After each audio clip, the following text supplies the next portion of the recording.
ఈ లోతు కట్ చేసుకునే విధానం అనేది పర్ఫెక్ట్ గా చేసుకున్నాము అంటే ఇక్కడ ఏమాత్రం ముడత లేకుండా పర్ఫెక్ట్ వచ్చేస్తుందండి. ఎందుకంటే మనకి 2x2 బ్లౌజ్ ఎటు అయినా కూడా ఇది సాగే గుణం ఉంటుంది కాబట్టి.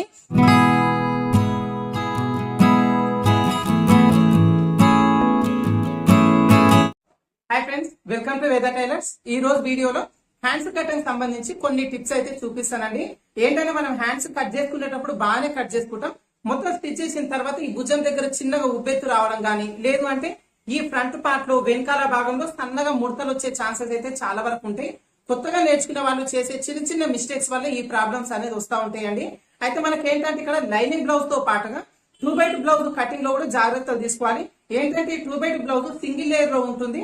ఇది ఎటు బట్టి లాగినా కూడా కొంచెం సాగే గుణం ఉంటుంది కాబట్టి మనం ఇక్కడ హ్యాండ్ కట్ చేసుకునేటప్పుడు కర్వ్ షేప్ తీసుకునేటప్పుడు కానీ, ఫ్రంట్ పార్ట్ లో లోతు కట్ చేసుకునేటప్పుడు కానీ చిన్న చిన్న జాగ్రత్తలు తీసుకొని కట్ చేసుకున్నాము అంటే హ్యాండ్ మొత్తం జాయిన్ చేసిన తర్వాత ఎక్కడ కూడా ఉబ్బెత్తులు ముడతలు లాంటివి లేకుండా పర్ఫెక్ట్ ఫిట్టింగ్ వచ్చేలాగా ఈ హ్యాండ్స్ అనేది స్టిచ్ చేసుకోవచ్చు అనమాట.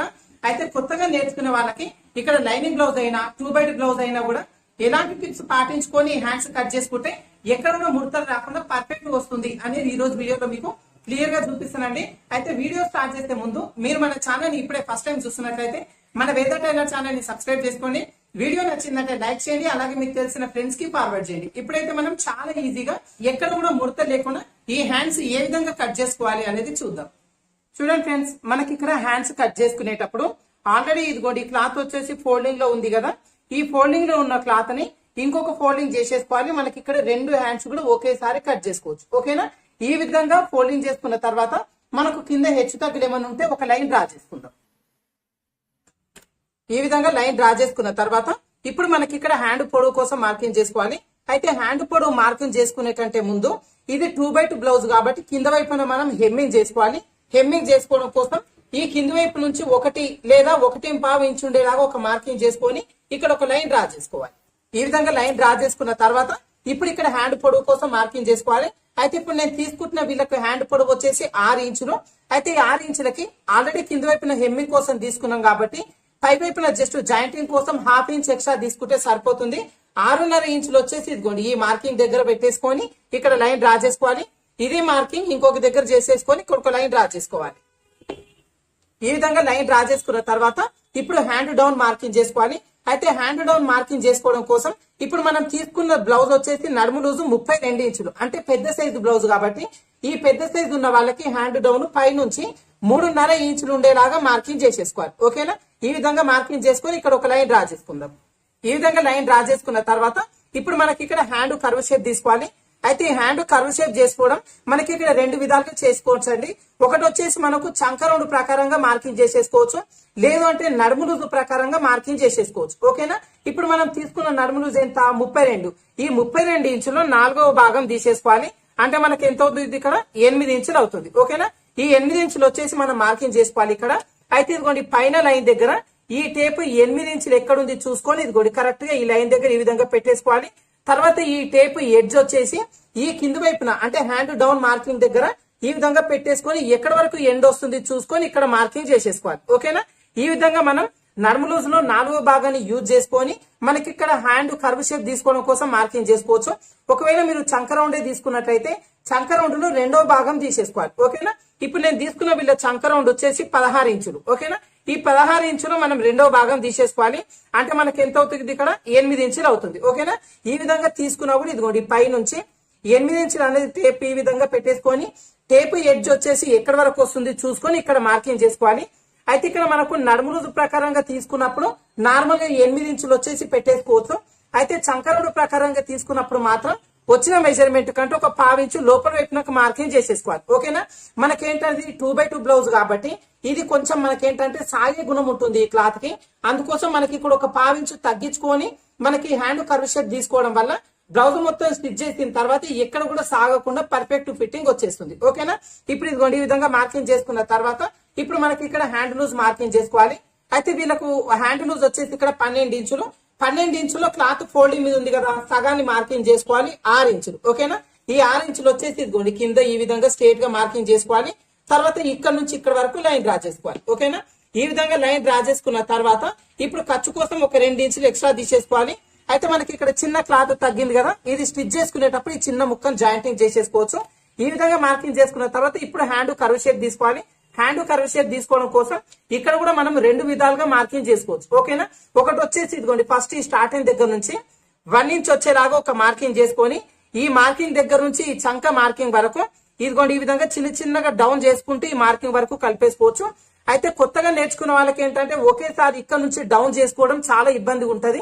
అందుకోసం ఇక్కడ చిన్న ఐడియా అయితే చూపిస్తాను. ఇప్పుడు తీసుకున్న నడుములు ఎంత 32, అంటే పెద్ద సైజు బ్లౌజ్ కాబట్టి ఈ స్టార్టింగ్ దగ్గర నుంచి 2.5 ఇంచ్ ఉండేలాగా ఒక మార్కింగ్ చేసేసుకోండి. ఓకేనా, మార్కింగ్ చేసుకున్న తర్వాత ఈ మార్కింగ్ నుంచి ఈ మార్కింగ్ వరకు స్కేల్ పెట్టేసుకొని ఇదిగోండి ఈ విధంగా ఒక లైన్ డ్రా చేసుకోండి. తర్వాత వచ్చేసి మనకి ఇదిగోండి ఈ కార్నర్ షేప్ వచ్చింది కదా, ఈ కార్నర్ షేప్ ని రౌండ్ షేప్ వచ్చేలాగా మార్కింగ్ చేసుకున్నామంటే సరిపోతుంది. ఓకేనా, దానికోసం ఈ స్టార్టింగ్ దగ్గర నుంచి 1 ఇంచ్ వచ్చేలాగా ఒక మార్కింగ్ చేసుకొని ఈ మార్కింగ్ ని బేస్ చేసుకుంటూ ఈ కార్నర్ షేప్ ని ఇదిగోండి ఈ విధంగా జస్ట్ రౌండ్ షేప్ వచ్చేలాగా మార్కింగ్ చేసేసుకోవాలి. ఓకేనా, ఈ విధంగా మనం మార్కింగ్ చేసుకున్నాము అంటే ఈ ప్లేస్ లో బుడగలాగా రాకుండా అదే విధంగా ముడత లాంటివి రాకుండా పర్ఫెక్ట్ గా వచ్చేస్తుంది. కొత్తగా నేర్చుకున్న వాళ్ళు ఏంటంటే ఈ హ్యాండ్ కర్వ్ షేప్ తీసుకోవడంలో చాలా ఇబ్బంది పడుతుంటారు. అందుకోసం మనకి ఇక్కడ నడుము లూజు ప్రకారంగా పెద్ద సైజా చిన్న సైజా దాన్ని బట్టి ఇక్కడ 2.5 ఇంచులు మార్కింగ్ చేసుకొని ఈ విధంగా డ్రా చేసుకోవాలి. తర్వాత ఈజీగా ఈ విధంగా కర్వ్ షేప్ చేసుకున్నామంటే సరిపోతుంది. తర్వాత ఈ మధ్యలో నుంచి ఒక 1/2 ఇంచు లోపల వైపున మార్కింగ్ చేసుకొని ఇక్కడ నుంచి ఇదిగోండి ఈ 1/2 ఇంచును కలుపుకుంటూ ఇక్కడ వరకు డ్రా చేసుకోవాలి. ఓకేనా, ఈ చిన్న 1/2 ఇంచు లోపల వైపున తీసుకోవడం వల్ల ఈ హ్యాండ్ జాయిన్ చేసిన తర్వాత వెనకాల భాగంలో ఇక్కడ ముడతలు లేకుండా పర్ఫెక్ట్ గా అంటినట్టు ఉంటుంది అనమాట. ఓకేనా, ఇప్పుడు మార్కింగ్ చేసుకున్నాక మార్కింగ్ చేసుకున్న ప్రకారంగా కట్ చేసుకుందాం.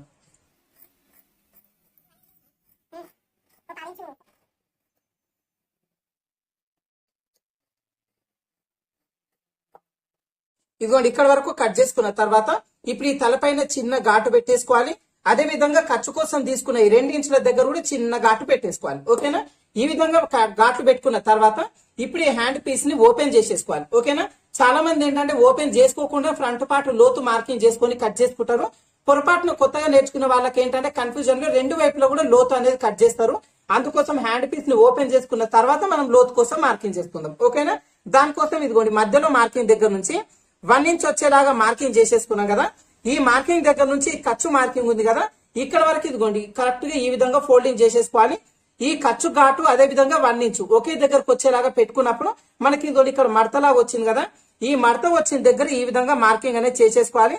ఒకవేళ మీకు ఈ ఫోల్డింగ్ తో కూడా ఇబ్బంది ఉంది అనుకుంటే కరెక్ట్ గా ఇదిగోండి 1 ఇంచ్ మార్కింగ్ దగ్గర నుంచి ఈ ఫింగర్ ఉంది కదా, ఫింగర్ వచ్చేంత వరకు ఇదిగోండి ఈ విధంగా పెట్టేసుకొని ఈ ఫింగర్ ఎడ్జ్ వరకు ఈ విధంగా కూడా మార్కింగ్ చేసుకోవచ్చు. అయితే ఇది కొత్తగా నేర్చుకునే వాళ్ళకైతే ఇబ్బందిగా ఉంటుందండి. ఈ విధంగా ఫోల్డింగ్ చేసుకొని మీరు మార్కింగ్ అనేది చేసుకోండి. బాగా అనుభవం ఉన్న వాళ్ళు ఏంటంటే ఇదిగోండి ఈ విధంగా ఫింగర్ పెట్టేసుకొని కూడా మనకి ఇక్కడ మార్కింగ్ అనేది చేసేసుకోవచ్చు. ఓకేనా, ఈ విధంగా మార్కింగ్ చేసుకున్న తర్వాత ఇప్పుడు ఈ లోపల వైపున లోతు వచ్చేసి మనకు 3/4 ఇంచు లోతు ఉండేలాగా మార్కింగ్ చేసుకొని ఈ 3/4 ఇంచును బేస్ చేసుకొని ఇక్కడ రౌండ్ షేప్ అనేది తీసుకోవాలి. దానికోసం ఇదిగోండి కింద మార్కింగ్ దగ్గర నుంచి కొంచెం కొంచెంగా ఇదిగోండి ఈ మార్కింగ్ వరకు ఈ విధంగా కలిపేసుకోవాలి. తర్వాత ఇక్కడ నుంచి కొంచెంగా పై వైపు నుంచి మార్కింగ్ చేసుకుంటూ ఈ 1 ఇంచ్ వరకు ఈ విధంగా కలిపేసుకోవాలి. ఓకేనా, ఈ విధంగా మనకి కర్వ్ షేప్ అనేది ఎస్ సింబల్ లో వచ్చేలాగా షార్ప్నెస్ గా స్టార్ట్ అవుతూ ఈ విధంగా వచ్చింది అంటే మనకి ఇక్కడ హ్యాండ్ కి ఫ్రంట్ పార్ట్ లో ఎక్కడ కూడా ముడతలు లేకుండా పర్ఫెక్ట్ గా వచ్చేస్తుంది అనమాట. మనకి ఎప్పుడైనా కూడా ఈ 2x2 బ్లౌజ్ కట్ చేసుకునేటప్పుడు ఈ లోతు కట్ చేసుకునే విధానం అనేది పర్ఫెక్ట్ గా చేసుకున్నాము అంటే ఇక్కడ ఏమాత్రం ముడత లేకుండా పర్ఫెక్ట్ వచ్చేస్తుందండి. ఎందుకంటే మనకి 2x2 బ్లౌజ్ ఎటు అయినా కూడా ఇది సాగే గుణం ఉంటుంది కాబట్టి ఈ లోతు కట్ చేసుకునే మాత్రం కొంచెం జాగ్రత్తగా చూసుకొని కట్ చేసుకోవాలి. ఇప్పుడు మార్కింగ్ చేసుకునే ఈ లోతు భాగం వరకు కట్ చేసుకుందాం. ఇదిగోండి ఇక్కడ కట్ చేసుకున్న తర్వాత ఇక్కడ చిన్న ఘాటు పెట్టేసుకోవాలి. ఏంటంటే మనకి ఇది ఫ్రంట్ పార్ట్ లోతు తీసుకోనము అని గుర్తుంటుంది అనమాట. ఓకేనా, కొత్తగా నేర్చుకునే వాళ్ళు ఏంటంటే లైనింగ్ బ్లౌజ్ వరకు అయితే ఈజీగానే కట్ చేసుకోగలుగుతారు. ఈ విధంగా 2x2 బ్లౌజ్ వరకు కట్ చేసుకునేటప్పుడు ఈ లోతు తీసుకునేటప్పుడు గానీ లేదంటే ఈ హ్యాండ్ కర్వ్ తీసుకునేటప్పుడు గానీ చిన్న చిన్న జాగ్రత్తలు తీసుకొని కట్ చేసుకున్నాము అంటే ఈ హ్యాండ్ కర్వ్ తిరుగుతున్న దగ్గర కూడా ఎలాంటి ముడత లేకుండా పర్ఫెక్ట్ గా ఈ హ్యాండ్ అనేది స్టిచ్ చేసుకోవచ్చు అనమాట. ఓకేనా, మనకేంటంటే ఇక్కడ ఆది బ్లౌజ్ ప్రకారంగా మనం కట్ చేసుకుంటున్నప్పుడు ఈ రౌండ్ తిరుగుతున్న దగ్గర వచ్చిన మెజర్మెంట్ కంటే ఒక 1/4 ఇంచు లోపల వైపునకే తీసుకొని ఈ హ్యాండ్ కర్వ్ షేప్ తీసుకోవడం వల్ల మనకి బ్లౌజ్ మొత్తం స్టిచ్ చేసిన తర్వాత ఈ ప్లేస్ లో ముడతలు లేకుండా పర్ఫెక్ట్ గా ఈ హ్యాండ్ అనేది వచ్చేస్తుంది అనమాట. ఓకేనా, అయితే కొత్తగా నేర్చుకునే వాళ్ళు చాలా వరకు ఈ డౌట్ అయితే అడిగిరండి. అందుకోసం క్లియర్ గా ఈ 2x2 బ్లౌజ్ హ్యాండ్స్ ఏ విధంగా కట్ చేసుకోవాలి అనేది మీకు క్లియర్ గా చూపించినాను. ఓకేనా, అయితే ఈ వీడియో మీకు యూజ్ అవుతుంది అనుకుంటున్నాను. వీడియో నచ్చిందంటే లైక్ చేయండి, షేర్ చేయండి. మన ఛానల్ ఇప్పటివరకు సబ్స్క్రైబ్ చేసుకున్న వాళ్ళు ఖచ్చితంగా సబ్స్క్రైబ్ చేసుకోండి. ఓకేనా? Thank you for watching.